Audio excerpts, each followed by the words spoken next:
Querido, mesmo assentado como você está, abra a palavra do Senhor em Romanos capítulo 12. Romanos capítulo 12, no primeiro verso deste capítulo, nós encontramos algumas colocações do apóstolo Paulo importantes para a vida do cristão. E eu quero ler com você apenas o verso primeiro deste texto, para que possamos usados por Deus, trazer a mensagem do Senhor. Diz assim a palavra do Senhor: rogo-vos, pois, irmãos, pelas misericórdias de Deus, que apresenteis o vosso corpo por sacrifício vivo, santo e agradável a Deus, que é o vosso culto racional. Vou ler mais uma vez.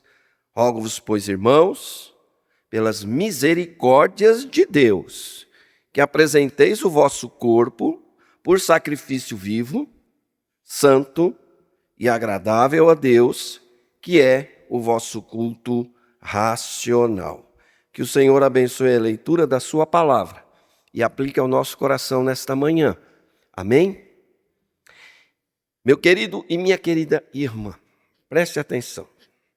Quando o apóstolo Paulo escreveu esse texto, muitas coisas que existiam hoje já não existem mais. Porém, algumas outras permaneceram na história da humanidade. E, infelizmente, uma delas se chama pecado. O pecado, a imoralidade, a corrupção, sempre existiram na sociedade. A imoralidade, a corrupção, tudo fruto do pecado. E Paulo aqui identificou que naquele momento da história, a igreja de Roma precisava entender também sobre estas questões que afetam a vida do ser humano, não tenha dúvida nenhuma. A imoralidade, o pecado, a corrupção, os males deste mundo nos afetam. E Paulo, então, entendendo a necessidade de uma transformação e de uma renovação na mente, no corpo e na vida daqueles irmãos, ele começa falando exatamente de onde se procede ou onde se inicia essa renovação na vida do ser humano. Renovar é importante e é preciso. O ser humano precisa constantemente renovar-se ou estar renovado. Porque a renovação, ela traz novas perspectivas na vida. A renovação, ela traz novas experiências. Ela traz novas histórias. Ela faz com que nós caminhemos, evoluemos,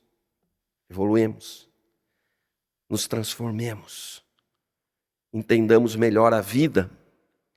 Não é à toa que um dos motos da nossa igreja é renovar. A reforma protestante tem como moto, e teve como moto, e tem como moto, estar em constante renovação. E renovação depende de muitas coisas. Transformação é sinônimo de mudança. E o apóstolo caminha para a renovação aqui a partir da mente do ser humano. Olha que interessante isso. Ele começa o texto falando assim. Rogo-vos, pois, irmãos, pelas misericórdias de Deus, que apresenteis o vosso corpo por sacrifício vivo, santo e agradável a Deus, que é o vosso culto racional. Apresenteis o vosso corpo por sacrifício vivo e santo a Deus. Por que Paulo destaca a necessidade de mudança e transformação aqui para aquela igreja e para nós, seres humanos? O que ele está querendo dizer com essa renovação? A Bíblia diz que o mundo e as suas paixões passam. Mas aquele que faz a vontade de Deus permanece para sempre. 1 João 2,17. Está descrito este texto. Então, para que vivamos uma vida reta em um mundo torto, uma vida santa em um mundo corrompido, precisamos observar alguns preceitos contidos nas palavras do apóstolo neste texto. Preste atenção. O culto que agrada a Deus é o tema que nós vamos trabalhar nesta manhã, porque tem a ver com a nossa vida diária, não só com a experiência religiosa dominical de estarmos na casa do Senhor. O que agrada a Deus de fato? Que o cultuemos em espírito e em verdade. E cultuar a Deus em espírito e em verdade é estar em constante oferta ao Senhor, se oferecendo ao Senhor, conforme ele descreve no verso 1, que apresenteis os vossos corpos por sacrifício vivo, santo e agradável a Deus. Pastor, você está querendo dizer que eu tenho que subir no altar e me sacrificar, derramar meu sangue ali, morrer no altar? Não, não é isso que Paulo está dizendo aqui. Até se falasse assim, ele estaria contrariando o principal motivo do cristianismo, que é a morte e ressurreição de Cristo, única e suficiente para salvar todos na cruz. Ali, quando ele morre na cruz, ele derrama o sangue dele ali pelos pecados da humanidade. Não é isso que Paulo está dizendo aqui. O sacrifício não tem a ver com a morte. O sacrifício que Paulo está dizendo aqui tem a ver com a vida. Preste atenção nisso. Pelas misericórdias de Deus, ele diz. Paulo sabe que só conseguiremos levar uma vida de consagração através do reconhecimento das misericórdias de Deus sobre a nossa vida. Ele é justo e santo. Deus é assim. E ele deu o seu Filho para que morresse na cruz e ressuscitasse e pagasse uma dívida que era minha e sua. Dívida essa impagável por nós seres humanos. Mas Cristo pagou na cruz para perdoar os nossos pecados e para renovar a nossa vida. Trazer vida de novo a nós, que estávamos mortos nos delitos, nos pecados. Portanto, a misericórdia de Deus é o reconhecimento dele por nós, que seremos mais consagrados. Deus deve olhar para mim, Deus deve olhar para você diariamente e ver evolução espiritual acontecendo na minha e na sua vida. Nós não podemos acomodar-se, como alguns fazem, e até dizem, Deus já me salvou, então não preciso fazer mais nada. Não, é porque Deus te salvou que você vai servi-lo e você vai mostrar ao mundo essa salvação. Esse é o efeito da renovação espiritual na vida do cristão. Mas o texto prossegue e Paulo diz que apresenteis, olha que interessante ele fala aqui essa expressão, que apresenteis por sacrifício vivo, santo e agradável. Apresentar significa aqui uma entrega definitiva do corpo ao Senhor. Como os noivos se entregam um ao outro na cerimônia de casamento, assim nós também temos que nos entregar a Deus. Entregar com um propósito, com um objetivo. Qual é um dos pilares maiores da união conjugal? Se não o maior, diria. Se não o maior. A fidelidade. Quando você se casa, você promete fidelidade ao outro. E quando você se casa, você se dá ao outro e o outro se dá a você. Agora você já não mais pertence a você. Você é do outro e o outro é seu. E o que vai reger esta comunhão? A fidelidade.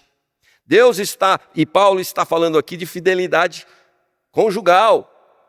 para com Deus. Eu não me casei com Deus, mas eu vou ter o mesmo significado na minha vida. Quando eu me entrego a Cristo, quando Cristo entra em mim, quando vem morar em mim, eu agora não sou mais de mim. Eu agora sou de Deus. Eu pertenço a Deus.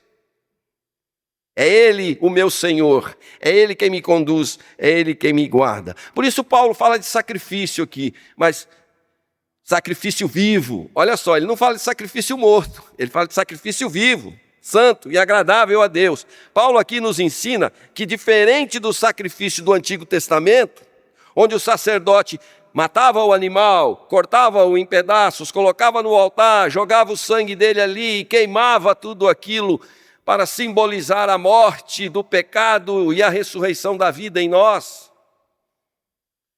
Diferente desse sacrifício, não vamos nos matar em um altar, mas devemos morrer para o pecado. Morrer para o pecado. É isso que Paulo está falando aqui, quando ele fala de sacrifício. Deixar de nos oferecer para o pecado e se oferecer a Deus como instrumento de justiça, como relata Romanos 6, 13 também. É impressionante olhar para o mundo e ver como o ser humano tem uma imensa facilidade para pecar e para estar próximo do pecado. Mas ele também tem uma imensa dificuldade de se aproximar de Deus, porque existe uma barreira, e essa barreira se chama pecado, e ela precisa ser quebrada. E ela só é quebrada com arrependimento, com confissão diante de Deus. Paulo está falando aqui algo muito sério para aqueles irmãos e para nós também que vivemos nos nossos dias, sobre viver uma vida que agrada a Deus, prestar um culto que agrada a Deus. E esse culto ele deve ser santo e agradável a Deus. Você já parou por algum instante e mensurou como Deus vê o culto que você e eu prestamos a Ele? No nível em que Paulo está colocando aqui, um culto santo e agradável a Deus, é um culto, um sacrifício agradável a Deus e permeado de santidade. Ou seja, devemos viver a vontade de Deus em constante santidade, consagração, separados e reservados para o serviço de Deus. Priorizar o servir a Deus deve ser a nossa obstinação enquanto cristãos neste mundo. Aqui está a grande chave do texto que Paulo está apresentando. Sacrifícios, rituais, locais, isso tudo é bom, mas não agrada a Deus, porque isso tudo acaba. O que Deus está preocupado, querido, e o que Deus quer ver é eu e você priorizando uma vida com Ele, caminhando diariamente com Ele. Caminhar com Deus não é fácil. Diariamente se policiando. Você já pensou que enquanto você dirige, você está cultuando a Deus? Enquanto você dá aula na sua escola, você está cultuando a Deus. Enquanto você estuda, você está cultuando a Deus. Enquanto você come, se alimenta, trabalha, você está cultuando a Deus. Você já pensou nisso? Quando você está ali no seu trabalho e tem que tomar uma decisão muito séria, que vai envolver, às vezes, milhões de reais, ou que vai envolver vidas, busque a Deus, porque Ele está ali com você, e peça sabedoria a Ele, para que você não o envergonhe naquele momento. Este é o culto racional que Paulo fala aqui, no verso 1. O culto racional é um culto inteligente, razoável, lógico, sensato. Trata-se de um culto oferecido de mente e coração. culto espiritual em oposição ao culto cerimonial. Nós sabemos o quanto as pessoas prezam por cerimônia. Nós estamos vendo aí nesses dias em que houve essa transição de mudança da liderança da Igreja Católica. Que coisa impressionante, que coisa suntuosa aos olhos dos homens. Toda aquela cerimônia, toda aquela pompa, e fecha a porta, e guarda, e não pode entrar, e entra um, e fumaça branca, e fumaça preta, e mais o que, e o ritual, e a roupa, e a pompa, e agora o anúncio. Tudo isso chama a atenção do homem e enche os olhos da humanidade, de fato, mas não agrada a Deus, porque é ritual.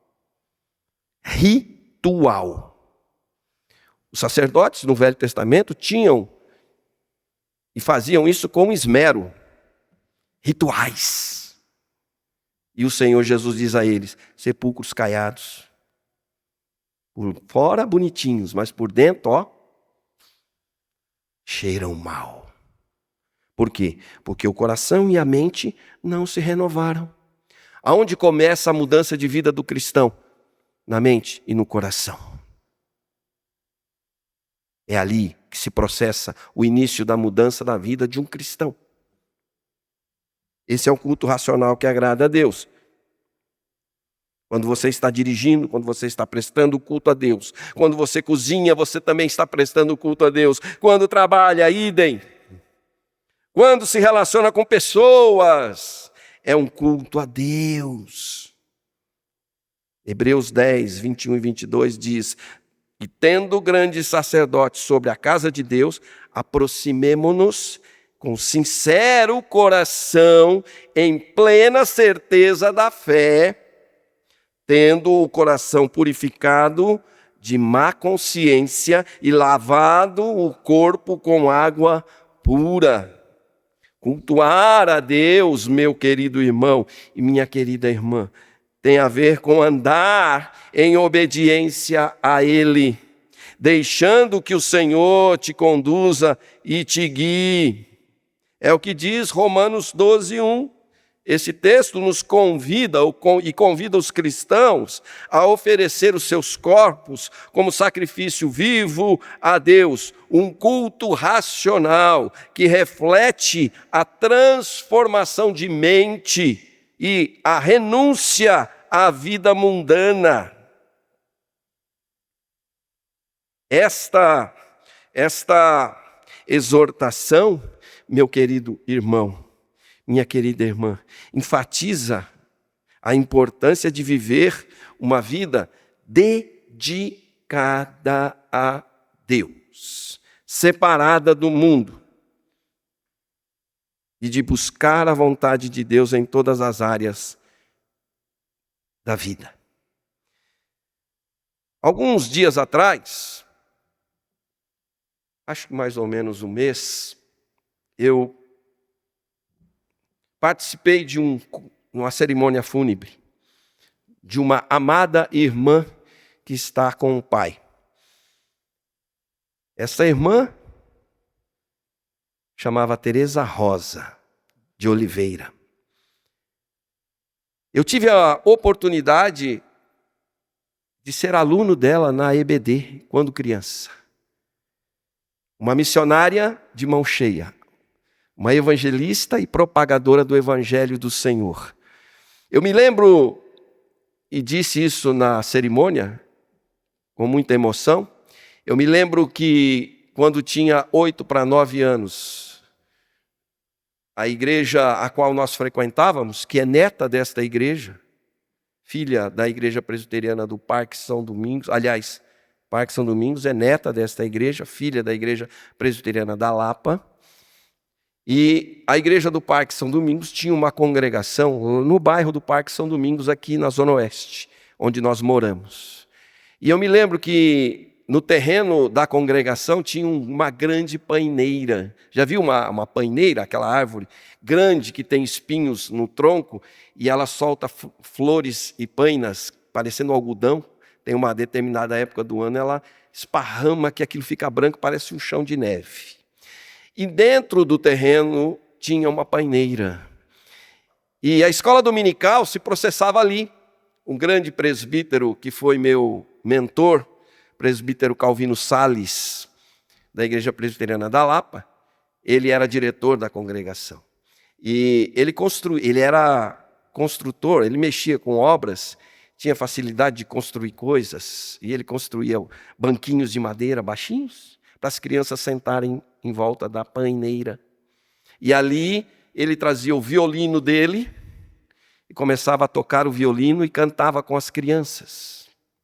Músicas evangélicas. Em seguida, a nossa irmã trazia a aula para nós. Ela foi minha professora de escola dominical e minha incentivadora. Através deles, eu estou aqui hoje. Pela graça de Deus, mas através deles, dos ensinos que Deus trouxe através da vida dela, nós estamos hoje aqui ministrando, pela graça de Deus. Ela faleceu alguns dias atrás, com graves problemas de saúde, mas, irmãos, nós tivemos a oportunidade de trabalhar depois com ela, numa outra congregação no Jaraguá, na casa dela. Ela construiu uma casa, com toda a dificuldade que ela tinha. Ela construiu um salão, e ali a gente acolhia 50, 60, às vezes até 80 crianças todo domingo, para ouvir da palavra do Senhor. Ela recentemente faleceu e deixou a congregação na casa dela, com mais de 30 crianças frequentando os trabalhos dominicais. Dedicou a sua vida a evangelizar os pequeninos. Eu acompanhei toda a história dela. E nos últimos dias no hospital, o pastor que a visitou, conversando com ele depois, disse para nós, ela estava morrendo ali na cama do hospital, mas estava preocupada com os pequeninos e quem iria continuar o trabalho que ela tinha na casa dela. Quem continuaria evangelizando aqueles pequeninos. Querido, presta atenção.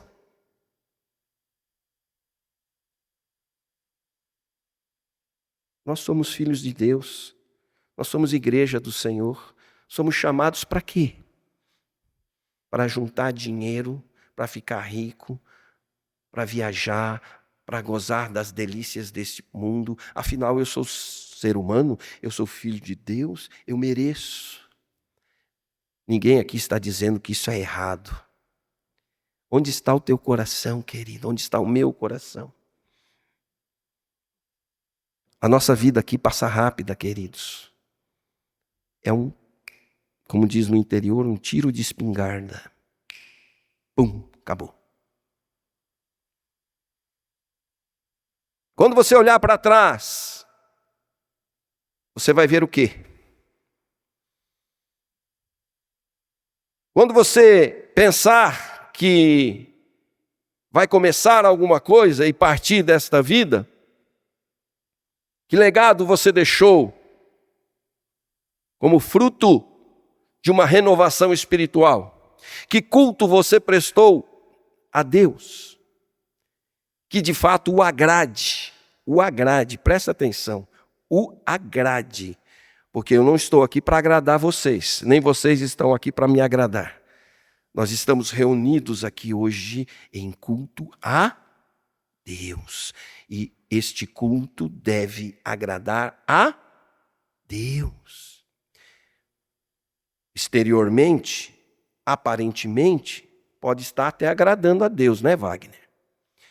Mas preste atenção, Ele está olhando exatamente nesse momento para o teu coração, para a tua mente. Ele sabe se você está agradando a Ele ou não, se eu estou agradando Ele ou não, aqui, agora, neste momento.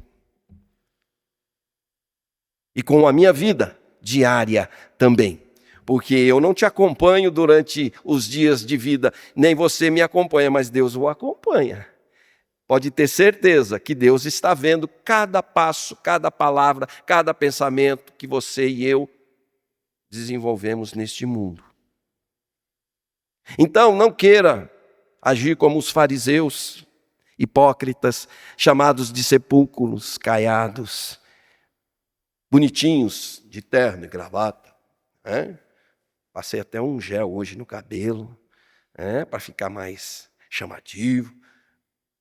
Isso aqui tudo é sepulcro caiado para Deus. Ele está olhando para o meu coração. Ele está olhando para os meus pensamentos. Ele está olhando para a minha vida. Ele está olhando para o tipo de culto que eu tenho prestado a Ele. E, infelizmente, a igreja moderna não tem prestado o culto que agrada a Deus. Não tem. Se você acha que eu estou exagerando, olhe para o mundo. Olhe para o mundo. Esta exortação, vou repetir, enfatiza a importância de viver uma vida dedicada a Deus, separado do mundo e de buscar a vontade de Deus em todas as áreas da minha vida. Que Deus nos ajude, de fato, a adorá-lo como lhe agrade. Preste atenção nisso, querido. Saia daqui hoje disposto a entender: tenho agradado a Deus com o culto que lhe presto? Tenho agradado a Deus com a vida que Ele me deu? Tenho servido a Deus com propósito? Que Deus te ajude e me ajude e nos ajude a adorá-lo como lhe agrada. Amém? Feche seus olhos, baixe sua cabeça. Vamos orar mais uma vez. Graças te damos, Senhor Deus e Pai, graças te damos. Porque sabemos que quando olhamos para a tua palavra, nós não temos dúvida de que o teu Espírito Santo trabalha o nosso coração e a nossa mente.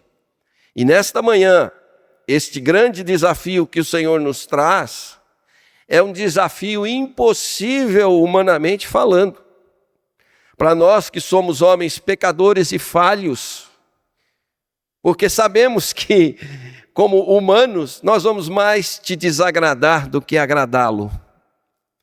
Mas nós queremos louvar o teu nome e exaltá-lo mais uma vez, porque mesmo assim o Senhor, aprove ao Senhor mandar o seu Filho ao mundo e mostrar à humanidade o teu amor e a tua misericórdia, e mostrar à humanidade a possibilidade de termos a nossa mente e o nosso coração renovados pela palavra do Senhor. Louvado seja o teu nome, Pai. Queremos te agradecer, porque fomos um dia resgatados da morte, tirados deste mundo tenebroso, do poder e do domínio dele, e agora somos filhos teus, chamados para a santificação, chamados para a obediência, chamados para mostrar ao mundo que o Senhor ama o pecador arrependido, que o Senhor tem prazer em ver as pessoas se libertando da morte eterna. Que esta seja a nossa obstinação na vida, como igreja tua. Que este seja o nosso culto a ti, Senhor Deus. Viver em harmonia e obediência ao Senhor e à tua palavra, com fé, esperança, até que Cristo volte. E é no nome dele que oramos e agradecemos. Amém.